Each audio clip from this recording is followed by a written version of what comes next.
Friends, is there a way to increase your rifle's accuracy in just a minute or two, often with no gunsmithing involved or required? The answer is yes, probably.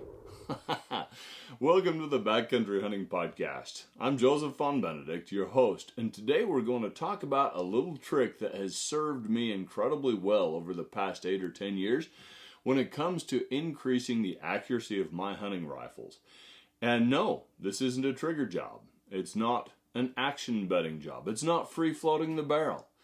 It's a very, very simple thing that will benefit generally rifle's accuracy as well as your hearing and the hearing of those around you. That's right, folks. It is the use of a suppressor on the barrel of your rifle.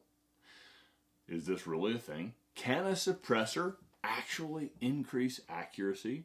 The answer is almost always. And we're going to talk about how and why. And then we'll talk about which suppressors tend to be the best at this and how you can apply this benefit to your hunting rifle. Of course, there are side elements. There's the ATF paperwork that has to be done. There's the waiting period before you get your suppressor, if you don't already have one. Although, to be fair, that has drastically diminished in the past several months. There's the fact that unless you have a relatively modern rifle, you may indeed have to enlist a gunsmith and have your muzzle threaded to accept that suppressor. So, in some cases, there are some caveats to this easy fix that I'm proselyting about right now, my friends, right? But with most modern rifles that come with a threaded muzzle, it's a very, very simple thing to put a suppressor on, and yes, almost always it improves accuracy. We'll start with why here in just a minute. First, I want to apologize. This is likely to be a somewhat brief episode. We've had a lot going on in our family lately. The good news is that my two youngest children, Henry, age 10, and Sophie, who's age 12, and I put in as a group, fingers crossed, for one of the best mule deer units in our home state of Idaho. And miracle of miracles, we beat 3% odds and we all drew. And we just spent the past 4 days in that unit, and both of the kids took a very cool deer. Henry shot his with his new Weatherby Mark V in 6.5 Weatherby RPM, and he made a very good shot at quite an extended distance on it. We're going to talk about these two hunts in a future episode, so I won't give away all the details, but his load was a factory 130 grain Swift Sirocco bullet, and it worked very, very well. Sophie then shot hers 2 days later using her Springfield Model 2020 Redline, the lighter weight version, in 6.5 Creedmoor. And she too made, she made one challenging shot. I'll say the results were challenging, and then followed it up with a very good shot. Her first shot was in a really rushed circumstance, and again, I'm not going to tell the whole story here because that is for another episode, but some interesting results and good performance, actually, with that 6.5 Creedmoor. Just some really crazy stuff that I saw with the bullet. But not to get sidetracked. Again, we will address those at a later date. Her load was 143 grain factory loaded Hornady ELDX ammo. Precision hunter ammo. Super accurate in that little rifle. Okay. In other news, and not at all as exciting or happy as the kids' success in their hunting unit, night before last, my father-in-law, my wife's father, who is 80 and has been battling bladder cancer and liver cancer for some time, collapsed in their bathroom, managed to wedge the door shut as he collapsed, and help when it arrived had to dismantle the door to get it off and get him out. Somehow when he fell, or perhaps it caused the fall, he sustained an injury to his spine in his neck. They life-flighted him to a good hospital in Pocatello, Idaho, and did emergency surgery on him most of the day yesterday because he was paralyzed from the neck down. And although when rescuers arrived, he could talk and was coherent, that degraded pretty quickly over about 20-30 minutes, if I recall. And he has not been able to talk, although he remains completely cognizant. And after surgery, they said it went well. He woke up, is responsive, and now he's full of breathing tubes and so forth. He is on a ventilator. But they won't know until they can take him off the ventilator and remove those breathing tubes about whether or not he'll be able to speak.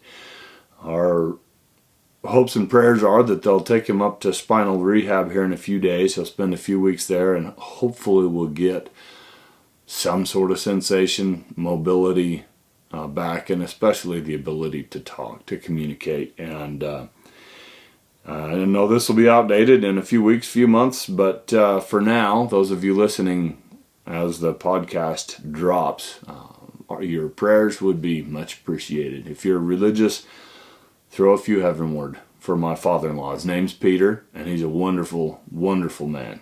Your great-grandfather. Okay, so, excuse me. Let's address our topic of the day. How to make rifle accuracy better using a suppressor. First, let's talk a little bit about what your chance of success doing this is. I don't have calculated statistics, but over the years I've kept kind of an informal track of the rifles that I've put suppressors on that didn't react beneficially, right? I've had one over the past 10 years that actually displayed a degradation in accuracy when I put a suppressor on it. And folks, I've tested probably over 100 different rifles with suppressors on them. And we're talking clinical, serious, in-depth accuracy testing. One out of all of those didn't react well. 2 out of 10 generally show little or no change. Generally, you just can't say, well, the suppressor helped, because there's just not much difference between having a suppressor on and having one off. Folks, that leaves, on average, 8 out of 10 rifles that benefit from having a suppressor on. We'll talk about why that most likely is here in a minute. First, let's talk about how much that benefit is. I have seen, in general, a little bit of improvement to a fairly noticeable improvement. So for rifles shooting, let's say 1.25 to 1.5 without a suppressor, you put that suppressor on it, you're probably going to be shooting 1 MOA or slightly sub-MOA groups. If you have a rifle that's an honest 1-inch rifle and you put a suppressor on, often it'll drop below 3/4 inch averages. And if you've got a rifle that shows a ton of promise, but just isn't quite getting down there, has all the components, the quality of the barrel, the action, the gunsmithing, craftsmanship, the stock, a rigid carbon fiber stock, whatnot. If all those things are present, but that rifle just can't quite edge down into that, say, half MOA territory that such a rifle should produce with good tuned hand loads, putting a suppressor on it will often get it there. However, there are, in my experience, a couple of extreme cases. I have a 6.5 Creedmoor built on an ultra lightweight AR-10 type receiver set. So it's a semi-automatic rifle, right? 20-inch proof research barrel, and all the accurizing techniques that I've been able to research, learn, and employ over the years. These are learned from old national match armorers that built the rifles that shoot at Camp Perry at the national matches and so forth. And I put the best parts possible in that rifle. I built it as carefully as possible, and then I put a suppressor on it, and I went and tested it. And to my amazement, that thing is an honest to goodness sub-half inch 5-shot group kind of rifle. Now it's built for that, right? It's made to do that. However, much to my dismay, when I took the suppressor off, because I wanted to test it in its lightest possible configuration, the rifle's an 1.5-inch gun. It does not shoot well. Not badly, but it doesn't shoot great. for the longest time, I thought it was something to do with the gas flow and the resulting reciprocation rate of that gas-operated action, right? The gas impingement action. The bolt, the carrier group, and how it blows back depending on how much gas is injected. And I do have an adjustable gas block on that rifle, so I can adjust that. I spent hundreds of rounds testing different positions on it and never really came to anything conclusive until I finally just opened it wide up. I thought, you know what?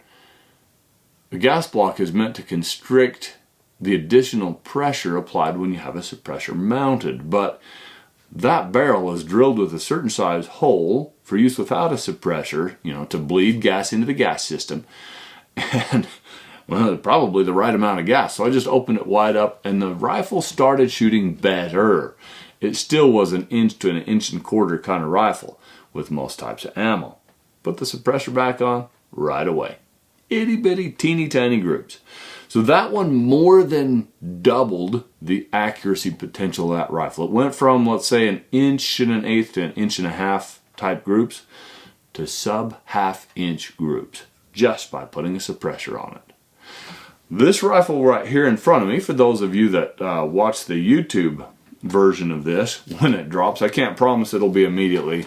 We really are kind of buried, what with my father-in-law's illness and so forth. And I've been out hunting with the kids a lot, so I'm backed up at work. But hopefully we'll have that YouTube video up so you can see the rifle and see some of the targets I'm going to show you here. This is a Horizon Wombat. It's built to be very, very light, but with a steel action. For those of you looking, it's aggressively skeletonized, super duper light, really nicely built on an iota carbon fiber stock. I don't actually know the barrel manufacturer. It's one that was chosen by Horizon, and it's a 22-inch barrel, 1 in 8 twist, I believe, chambered in 25 Creedmoor. And it's got a cool, shallow, but broad flute pattern on it. Now, Horizon, in its semi-custom rifles, does a machined action bed in the iota stocks with aluminum pillars in it that's, well, it kind of uses the same type of concept as a chassis, a machined aluminum chassis does, in that if it's a machined bed that's made to match a machined action, and the two are done properly on good CNC mills, you don't actually need glass bedding. Now, I don't entirely buy into this concept, but a lot of rifle makers are employing it now, and in many cases, even most cases, it works wonderfully. The 22 Creedmoor that I tested and reviewed here on the podcast, about a year, not quite a year ago, around SHOT Show time, so January of 2024, somewhere in there, is a scandalously accurate rifle. It's built just like this one, except it's got a heavier action and a little heavier barrel. But the action bed is the same. The stock is the same make, although a slightly different profile. The 6.8 Western that Horizon built that I used to do some testing recently for an article on hand loading the 6.8 Western. Also very accurate. Well, when this 25 Creedmoor came in, I got 30 rounds of ammo loaded by Horizon to come with it. And they're using a Vitivori 555 powder under 134 grain Hornady ELD match bullets. And for whatever reason, whether this rifle's got a slow barrel or maybe that's just a mild charge that they'd worked up for accuracy, whatever, that load is only producing 2,610 feet per second out of this rifle. That's not enough to make the cartridge interesting, right? Now, of course, while tuning hand load, the hand loader can work that up to whatever they want. I worked up 2 hand loads for it, just using initially sized down 6.5 Creedmoor brass, and then once it arrived in the mail, some alpha brass that's properly head stamped 25 Creedmoor brass with small primer pockets. This, in at least temperate weather, gives you a slightly more consistent ignition, is what the PRS guys tell me, using a small primer pocket in a Creedmoor size case. And it also results in a little bit heavier case head. So for those guys that are kind of romping on their hand loads a little bit, the primer pockets stay tight a little bit longer. That's kind of a different topic.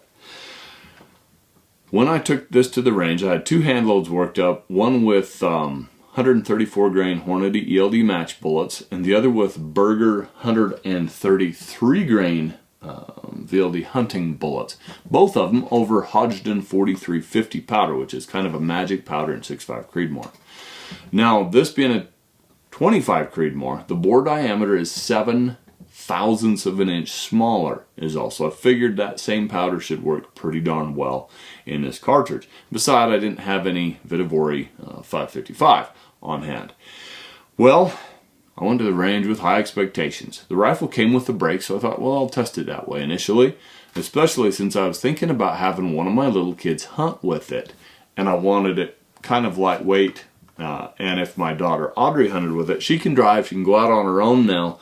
She's 16. I didn't want her getting in trouble for having one of my suppressors on her rifle without me present, right? It's under supervision when you have a suppressor on it. That's a worthwhile note to this topic. If you fit a suppressor to a rifle sighted in that way, you or another adult on your suppressor trust has to be present with that suppressor while it's used. Don't hand it to your 14-year-old and send him up the mountain on his own. Okay, so let's see. When I got to the range and started testing this rifle, I shot the factory stuff first, just thinking I'd establish a benchmark, right? And I was a little bit surprised. It didn't shoot that great. Wasn't what I was accustomed to seeing from a Horizon custom or semi-custom rifle. Their factory ammo averaged 1.32 over a series of 3 consecutive 3-shot groups. Not that great, right? You can get that out of a much less expensive rifle. Not that these are super expensive. These semi-customs from Horizon range from about $200 to $3,500. Kind of like the upper-end Christensens and Seekins and Weatherbys and so forth. So then I shot my my hand load, and it did a bit better. It averaged just a fraction, a couple thousandths over a minute of angle. It was 1.06 inch average for 3 consecutive 3-shot groups. The Berger bullets showed promise. They kind of wanted to shoot good, but I'd get 2 or 3 together and then, sorry, 2 together, and then I'd throw a flyer out. The rifle would throw a flyer. I felt like I was shooting pretty well. Had all the correct equipment there to give this rifle a good clinical test. And the average for 3 consecutive 3-shot groups with that load was a 1.27 inch. I thought, all right, not really what I'd anticipated. And just on a whim, because I had a good gunsmith friend of mine here, was talking with him. I sent the rifle home with him, this 25 Creedmoor, and took the liberty of having him glass bed the action. I wanted to see if it would make any, if much difference from the machined action bedding with the aluminum pillars to having it glass bedded.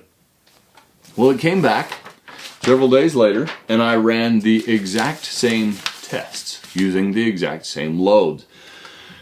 Before I sent it off to be bedded, I felt like the rifle was throwing the occasional flyer, but that it wanted to shoot. Like I said, I'd get a couple fairly close, and then one would land 1.5 inches out, and it just wasn't what I'm accustomed to seeing from these quality of rifles.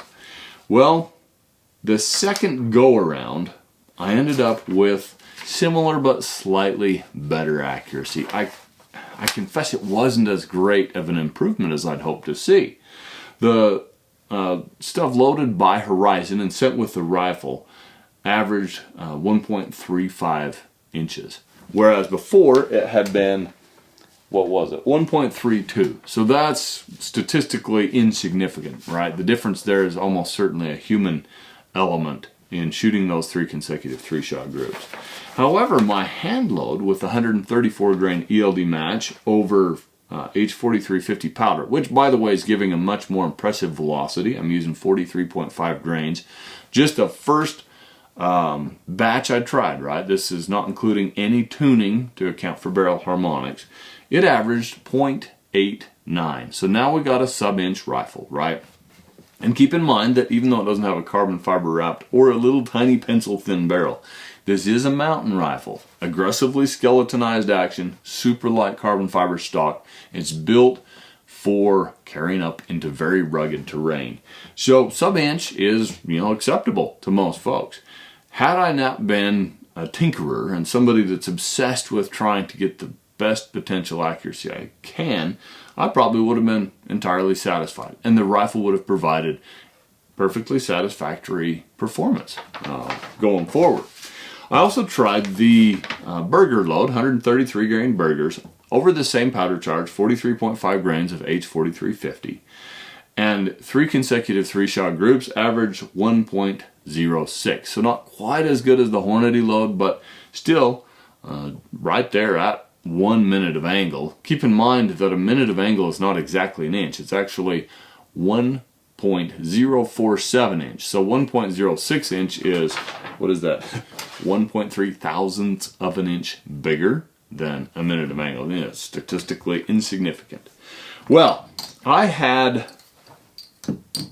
10 rounds left of the stuff that Horizon sent, the factory, pseudo-factory ammo that Horizon sent me, right? Not real good velocity, but I had the ammo there and I thought, you know what? I'm still not entirely happy, and it looks like I'm probably going to be working with and shooting this rifle if my family hunts with it, just because I want to know what's happening. I want the kids shooting something that's really, really precise, because if they make little errors, it helps forgive that, right? So just for kicks, I screwed a suppressor on. I had it in my range bag, and I put my, this is one of my all-time favorite suppressors. It's a little 8-ounce Banish Backcountry made by Silencer Central. This is the one that I actually had the honor of kind of having some input in its design, the length, the size, the weight, and so forth. And just spun it on, put a suppressor cover on because it was a cold day and I don't like dealing with mirage, and a suppressor cover, as the can heats, will minimize the amount of mirage that comes boiling up off of that warming can on the end of your rifle. Well, a miracle happened. Actually, it wasn't a miracle. It was just extraordinarily good. I expected accuracy to improve a little bit. I was thinking, all right, well, maybe we can get that, shooting under 3/4 of an inch or something. My first group measured .41. 3 shots, almost touching. Now, I'm going to try and show this.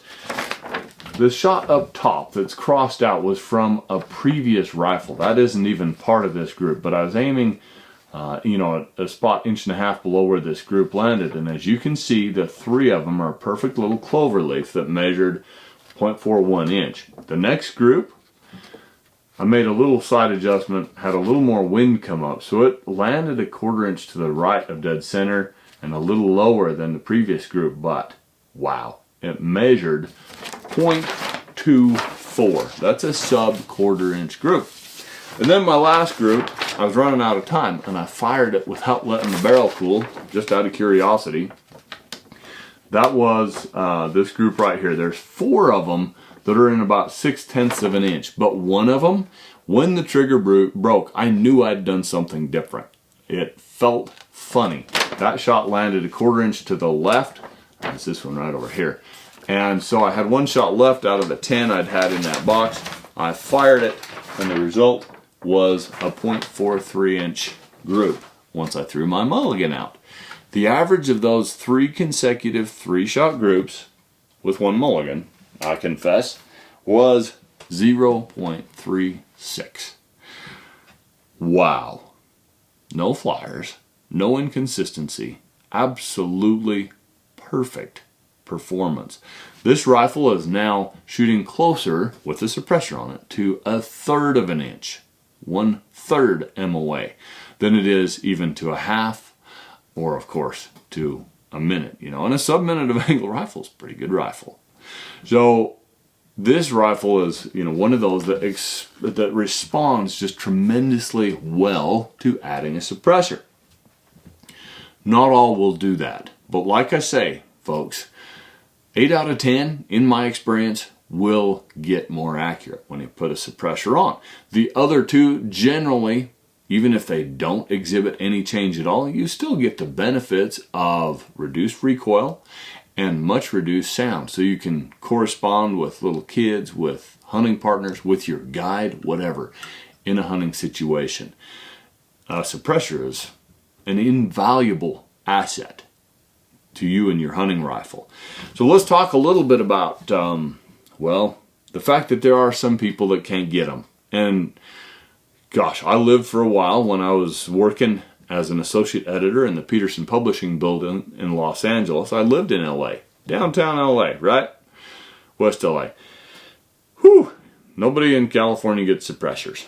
Then I lived for 4 years in Illinois as editor-in-chief of Shooting Times magazine, and I didn't get suppressors there either, because both of those states are very restrictive. Some of the New England states don't allow suppressors, but by and large across the nation now and around the world, you can use suppressors while hunting. New Zealand, Africa, most of Europe. If you show up at a hunting, shooting range without a suppressor on your hunting rifle, you're considered uncivilized, and everybody gripes as they go and get their earmuffs out so that you don't blow their eardrums. Being a little bit facetious there, but it really is a thing. In most places now, you can buy a good suppressor for $300 to $400 at a hardware store and spin it onto your rifle. We're talking internationally, not in America. Even here in America, it's gotten much easier to get a suppressor. And I need to get our friend Brandon Maddox, who is the owner and head of Silencer Central, and in my opinion, the leading genius in the world of suppressor development and the paperwork, navigating the paperwork that goes with it. That's alive today in America, right? He's extraordinary. But they have a couple of, or 3 really interesting new suppressors, and I want to ask him about recent developments in the E-Forms process and how and why it's become so much faster, and the tricks that you can use to get approved really, really quickly, which they're masterful at. I hear of people getting approved on rare occasion the same day they submit their application. Generally, with an individual application, it's 5 days to 3 to 5 weeks, somewhere in there. Still a whole lot better than the 7 to 14 months that we used to wait when I started in the suppressor world. So anyway, for those of you in restrictive states, I apologize that you are listening to this and not able to benefit from it. I try and make most of our episodes applicable to most of the folks listening. But my condolences, and maybe someday things will change for you. We can keep our fingers crossed for that. How about we talk about what suppressors work best and why they work? So, first, what exactly happens that can benefit accuracy when you put a suppressor on your rifle? I'm going to pull this soft case back off this one so we can look at it. This is about as light and compact as I've personally used. There are some smaller ones, the Ultra 5 by Thunder Beast and so forth, that are darn good for backcountry hunting. They just take the edge off the sound of the shot, right? And they don't reduce recoil as effectively as a bigger suppressor, but they're real nice to pack in the mountains. I've found, this is just my experience, that a suppressor of about 12 ounces, give or take, has almost invariably a really good effect, benefit on rifle muzzles. The super light suppressors are a little less predictable. They're a bit more hit and miss. I've put this lightweight suppressor on some rifles and it just didn't do anything, and then I'd put a heavier one on and it would benefit. Clearly, this one was just right for this 25 Creedmoor. Why does the weight of a suppressor matter? I can only imagine, well, it's based in science and data, right? A suppressor benefits a barrel by dampening harmonics, okay? The less barrel whip and oscillation that a barrel experiences, the more consistently the bullet exits the muzzle. And when you put a big fat weight out on the end of a barrel, it dampens that barrel. Just like if you have a tuning fork, for those of you that play stringed instruments, you bang that thing on your knee and it hums, whatever it's doing. You touch the end of it with the tip of a finger, instantly it goes dead. No more sound, no more vibration. And I believe that a suppressor has a similar effect to that on the end of your rifle barrel. And in some cases, a rifle just likes a slightly heavier suppressor. So the ones I've used that are a little bit heavier that work really, really well are the Banish 30 by Silencer Central, the Gunworks 6, all steel, the standard compact suppressor where it weighs about 12 ounces with the thread insert in the back of it, right? I've never put that particular can on a rifle and not had it get more accurate. It's just, they're fantastic. They're really durable as well. I have an old one. It's like a 9-inch or 10-inch Silencer Co. Harvester with an integrated brake on the end that's really good at reducing recoil. And it also weighs, I think it's 12 or 14 ounces. A lot of aluminum in that one, no titanium, so it's not rated for full auto fire, and you can't drop it into a supersonic, an ultrasonic bath to clean it if you care about those things. But it has an invariably beneficial response when you put it on a rifle. Cuts recoil really well, cuts sound well, and makes it more accurate. I just don't like carrying that big long thing. I did use it on Henry's rifle, his little Weatherby, for our recent hunt because he's a little guy. He's my long distance athlete, right? He's just built out of spring steel and bones. And that 6.5 Weatherby in a very, very lightweight rifle was kicking him just enough that he didn't like it, and I didn't want him getting twitchy on it, so I put that long suppressor with the integrated brake on. Man, he loves it, and he shoots it so well. It's pretty cool to see. He'll eventually get a shorter one just so that rifle doesn't look like a Civil War musket as he trundles around in the backcountry with it. So those are some of my favorite suppressors and the ones I've used that best benefit accuracy. My hunting partner, Austin Brown, he's been on the show many times. Him and his beloved 280 Ackley improved custom rifle with a carbon 6 barrel on it. He's had a great big thermos-sized steel suppressor on that thing for forever. I think he told me once it weighs like 22 or 26 ounces or something. It's a heavy suppressor for a backcountry rifle. However, the rifle always shot fantastic. Sub half-inch groups with Nosler's 140 grain Accubon factory ammo, and darn near that with several other factory loads. Well, he recently put a lightweight suppressor on, one of these little 8-ounce versions, and accuracy isn't quite as good. He sent me a message and said, hey, I'm kind of bummed. My rifle's, I'm paraphrasing, like a pound lighter, but it doesn't shoot quite as well. The difference was not great enough, though, that he switched back to the heavy can for an extreme high country elk hunt that he just went on in Colorado. And, by the way, shot a nice bull. So congrats to him and his rifle with the new lightweight suppressor on it. So what's to take away from all this? I think any suppressor will dampen the harmonics in a rifle barrel. Sometimes they're a little bit not picky, but they just like one weight suppressor better than another. So if you have multiples and multiple different sizes, and you've got a rifle that doesn't respond or doesn't respond as well as you'd like when you put a suppressor on it, by all means, try a different one. You might be pleasantly surprised. What are some other reasons, too? Well, meaning other reasons that a suppressor benefits rifle accuracy. One that kind of makes sense to me is that as a bullet exits a rifle barrel, all the superheated gas, those burning propellant gases, and the microscopic particulates that are still in there and still burning, it's called ejecta, right? This mix of superheated gases, explosion gases, and particulates, they blow out around the base of the bullet. And the velocity of the ejecta ranges from 5,000 to 8,000 feet per second. Those of you that are ballistic nerds immediately cataloged in your brain that that's a whole lot faster than the bullet is going. So that ejecta is peppering the base of the bullet and distorting the atmosphere around the bullet for a matter of a few inches to several feet as it departs downrange.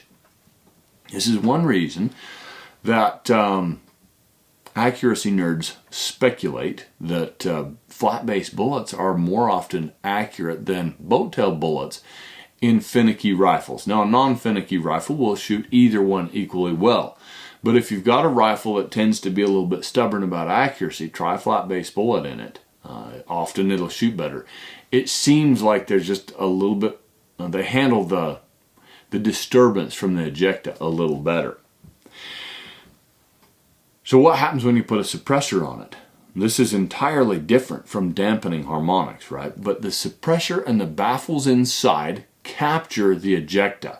They circulate it inside those baffles, slowing it down and cooling it before it exits the end of the suppressor. And this does a couple things. It makes it quieter because a lot less of those superheated propellant gases ignite on contact with oxygen. So you don't have the bang, right? You'll still have the supersonic crack that the bullet makes as it passes through the sound barrier, right? Anything that is supersonic makes a crack as it's going through the atmosphere. However, you don't have the big boom from the exploding propellant gases as they encounter oxygen because it's cooled down. And because it's slowed down, all those ejecta, all that, the particulates and whatnot, they don't continue peppering the base of the bullet as it departs, potentially slightly destabilizing it. So that's another really cool conceptual reason that the suppressors probably benefit accuracy. It's a cleaner exit than a standard shot without a suppressor on. That's probably the two biggest reasons. Now, are there reasons that a suppressor might go the other way, might make a rifle less accurate? Yes, but it's probably going to be due to human error, meaning that the threads on your muzzle, if they're even the slightest bit off center or off kilter, then the bullet's going to go through that suppressor off center in the bore of the suppressor, and it will have gases and pressure applied to one side of the bullet more than the other, potentially tipping it slightly, causing it to have a bit of yaw where it shouldn't. And then as it goes downrange, it's got that to overcome. It's got to restabilize. Your accuracy probably will be compromised in that case. So for heaven's sake, have a really good gunsmith put the threads into the muzzle of your rifle if it didn't come from the factory correctly threaded. And folks, that's about all I've got in why a suppressor generally benefits accuracy. Dampens harmonics, and it makes for a cleaner exit of that bullet heading downrange. There are some others. I'm not expert enough to really know them or detail them. But for me, those two, and my experience over the years in seeing so many rifles respond wonderfully to adding a suppressor, is enough for me to never want to hunt without one again. As long as I'm hunting where regulations allow one, I'm going to have a suppressor on my rifle. I should put one other caveat in there. If I'm doing a horseback hunt and I'm carrying a rifle in a saddle scabbard most of the time, I'll either have to have a custom-made saddle scabbard or hunt without a suppressor. So there are a few cases, right? Oh, here's another one. I'm eating my own words here. Hunting dangerous game, where you've got to have maneuverability in your fighting rifle, right? Because this is all that stands between you and that dangerous Cape Buffalo or grizzly bear or whatnot. I probably will opt for a rifle without a brake for two reasons. One, it's just a lot quicker to handle in thick brush. And two, if you have to fire a warning shot over the head of a bluffing grizzly bear, you probably don't want it to go pew. You want it to boom with a lot of authority and deter that bear, right? Anyway, those are side issues. For most of us that aren't doing that on a regular basis, a suppressor is a wonderful, wonderful thing. Folks, I'm going to wrap up now. I've got kids to take care of and a house to take care of and a lot of work to catch up on. My wife is still up at the hospital with her father, and we anticipate she's going to be there back and forth pretty much every day for quite some time. We're going to be running a different sort of ship here for a little while, just trying to hold heart and home and family together. I do hope with a little bit of luck and the Lord's blessing that I will be able to escape for the last day or two of my season, because I still have one of those special tags for more of my kids that just shot their great bucks, and I hope to sneak away, bomb up there. That is a fairly significant drive, and do a little bit of hunting for myself before the season ends. Anyway, folks, that's all I've got for you today. My final thought is, if you've been holding out on getting a suppressor, stop it. The longer you wait, the longer it'll take to get one. Even if you find that by doing a trust and whatnot, you're still going to wait 3 to 5 months, gosh, do it now. Get that thing started, because if you wait, it'll just be longer. It'll still be 3 to 5 months if you start it a year from now. And that will be a year that you've gone without having the benefits of a suppressor on your rifle. I'm Joseph von Benedict, and I'll see you in the backcountry.